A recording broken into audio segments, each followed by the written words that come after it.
बाबा देव महादेव की कृपा से, करुणा से शमशाबाद हैदराबाद के तेलंगाना के इस पवित्र प्रांगण में बाबा देव महादेव की कृपा से आयोजित की गई स्वर्गीय रामनिवास जी भूतड़ा जी की स्मृति में, स्वर्गीय श्रीमती शकुंतला जी भूतड़ा जी की स्मृति में, Shri Brajgopal ji, Shrimati Deepali ji Bhutada, Shri Gaurav ji, Shri Alok ji Bhutada, Bhagyanagar Hyderabad Telangana, fine cab wire and cable company. एक बार जोरदार ताली बजाकर उनके लिए साधुवाद, जिन्होंने इस पवित्र कथा का दिव्यता और भव्यता के साथ में आयोजित किया। आज कथा का विराम दिवस है। पूरी रात्रि से शिव भक्त इस प्रांगण के अंदर बैठे हुए हैं और पूरे पंडालों में लोग भरे पड़े हुए हैं। शिव कृपा।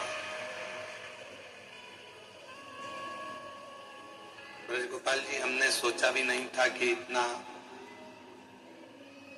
हैदराबाद के अंदर इतने शिव भक्त कथा सुनने के लिए आएंगे, क्योंकि ये साउथ की पहली ऐसी कथा है जिसमें इतना भव्य 5-5, 7-7 पंडाल भरे पड़े हैं।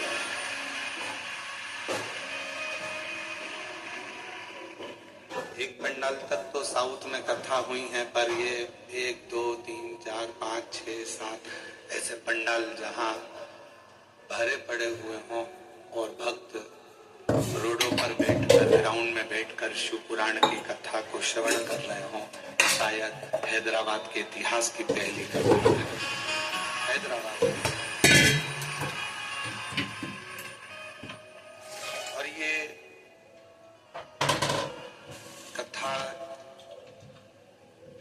फिर निवेदन करूंगा मैं श्री ब्रजगोपाल जी भूतड़ा जी के लिए कि आपके माता पिता स्वर्गीय श्री रामनिवास जी भूतड़ा जी, स्वर्गीय श्रीमती शकुंतला जी भूतड़ा जी,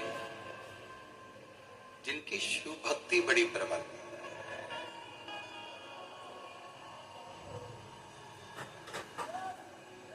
कल जन्माष्टमी का उत्सव मना रहे थे तो दीपाली भाभी जी बोली हैं कि गुरुजी अगर नंद उत्सव में कुछ देना है आपको तो आप इतना जरूर दो कि बाबा इसी कथा हमेशा कराता रहे सबर।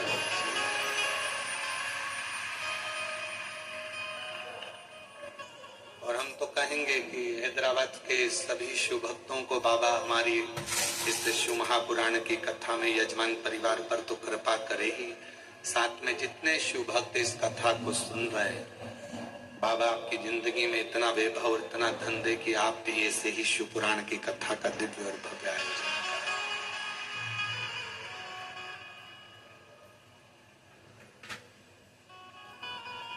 हैदराबाद आ जाना मतलब हमको लगता है कि हमारे 12 ज्योतिर्लिंग में से एक ज्योतिर्लिंग श्री मल्लिकार्जुन तक पहुंच जाए।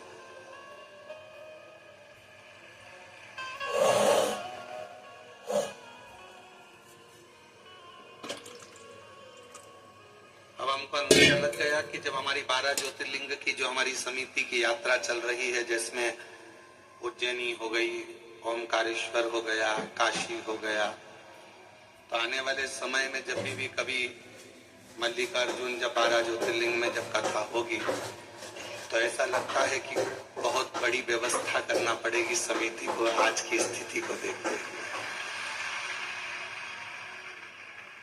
और एक और विश्वास के साथ कहकर जा रहे हैं कि मल्लिकार्जुन की कथा समिति को नहीं करना पड़ेगी। मल्लिकार्जुन की कथा इतने जो शिव भक्त बैठे हैं ना, मेरा बाबा तुमको इतना दे देगा कि तुम ही उस कथा का पूरा दिव्य और भव्य आयोजन करो।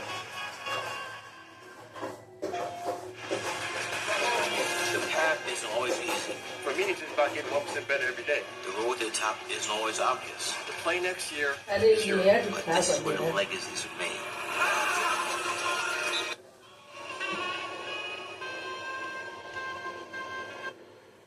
हम तो आज केवल इस कथा में एक पौधा रोपित कर जा रहे हैं, एक बीज बोकर जा रहे हैं, वो शिव भक्ति का।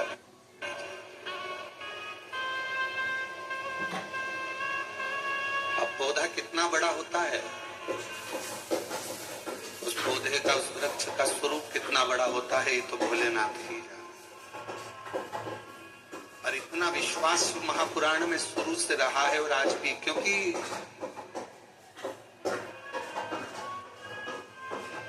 जिस व्यक्ति के पिताजी चने का ठेला लगाते हो, माँ थोड़ा सिलाई का काम करती हो और उस घर के बच्चों की स्थिति ठीक नहीं हो सकती,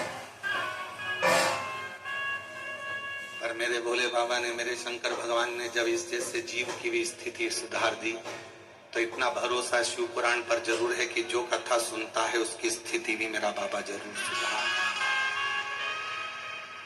खाली नहीं भेजता और ना खाली रखता है।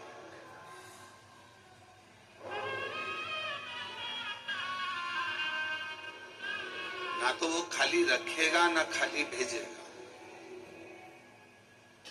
उसका नियम है कि लंका का राजा रावण भी अगर उनके दरवाजे पर मांगने के लिए आया तो उसको भी खाली नहीं रखा।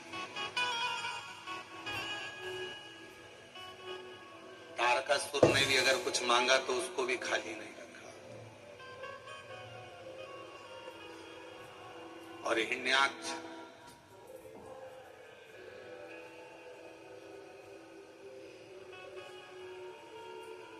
तारकासुर के 3 बेटे तारकाक्ष, विदुम्माली और कमलाक्ष, इन तीनों ने भी भगवान शंकर जब इन तीनों के प्राण को छुड़ा रहे थे, इनको मार रहे थे, इनके प्राण जा रहे थे, तो ये तीनों ने भी शिव जी से एक वर मांग लिया।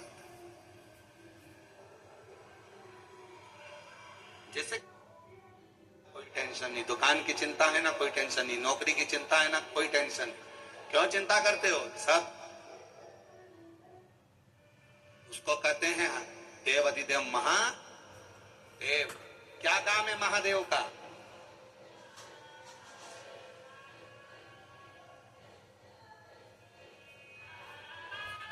जब मछली का जन्म हो रहा था, जल में जब जीव जंतु को जन्म दे रहे थे, जल के जीव जंतु को, मगर को, मछली को, जल के कीड़े को, जल में रहने वाले जीवों को जब जन्म दिया जा रहा था, तब जल देव से पूछा गया था कि तुम्हारे अंदर ये मछली रहेगी, तुम्हारे अंदर ये जीव जंतु रहेंगे, ये पानी के जीव जंतु तुम्हारे जल में रहेंगे, क्या तुम इनको रखने को तैयार हो? तो जल नारायण ने कहा था तुम चिंता मत करो, हम बैठे हैं, जब तक मछली मेरे जल में रहेगी, जब तक जीव जंतु मेरे जल में रहेगा, उसको मैं मरने नहीं दूंगा।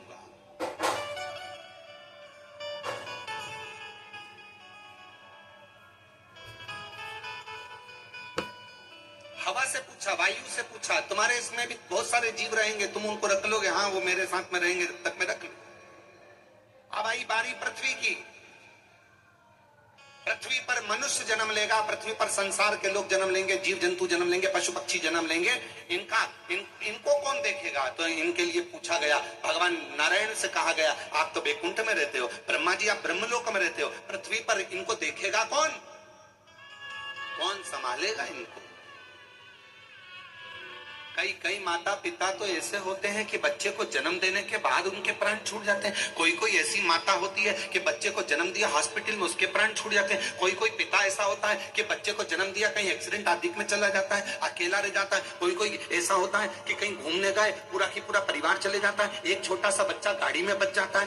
कई आप लोगों ने अखबारों में पढ़े होंगे, कई न्यूजों में देखे होंगे कि छोटा सा बच्चा बच गया, बाकी सब चले गए। तो आखिर ये इनको पालेगा कौन, इनको संभालेगा कौन? पृथ्वी पर जन्म लेने वाले जीव जंतु और मनुष्यों को कौन देखेगा? तो कहा किससे पूछा जाए? तो कहा शिव जी से पूछा जाए। भगवान शंकर जी से पूछा गया, आप संसार में जन्म लेने वाले मनुष्य को, संसार सागर में जन्म लेने वाले जीव जंतु को संभाल लोगे?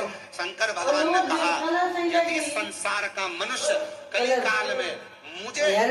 ध्यान करेगा और मेरे ऊपर अगर हाँ। लोटा जल समर्पित करेगा तो वो मेरा परिवार का अंग कहलाएगा और उसकी रक्षा करना मेरी जवाबदारी। मैं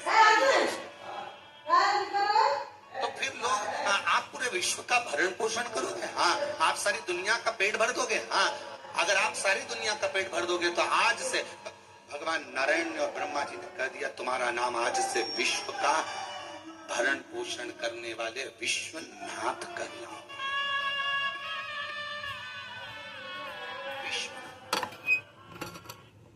Infinix GT30 with customizable LED lights. Search on Flipkart.